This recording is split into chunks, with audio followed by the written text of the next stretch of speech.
शेतकऱ्यांसाठी आजच्या सर्वात मोठ्या टॉप आणि ठळक बातम्या आपण या ठिकाणी पाहतोय। पहिली बातमी येते, केंद्र व राज्य सरकारच्या विरोधात महाविकास आघाडीच्या वतीनं शेतकरी आक्रोश मोर्चा। खासदार डॉक्टर अमोल कोल्हे यांची माहिती।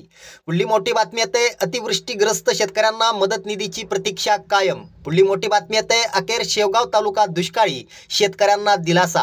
पुढली मोठी बातमी येते, शेतकऱ्यांना कर्जमाफीचे वेध, तूर्त दिलासा, त्यानंतर परतफेड कशी करायची, शेतकऱ्यांचा सवाल। पुढली मोठी बातमी येते, नगर जिल्ह्यात 1217 गावांची खरीप पिके मातीमोल। पुढली मोठी बातमी येते, अकोल्यातील शेतकऱ्यांना मिळाली 105 कोटी 40 लाख रुपयांची भरपाई।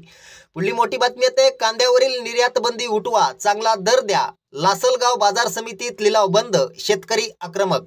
पुढली मोठी बातमी येते, पोखरातून रेशीम उद्योगाला 5 कोटी 86 लाखांचं अर्थसहाय्य। पुढली मोठी बातमी निघते, नांदेडला अग्रिम विमा वाटप सुरू।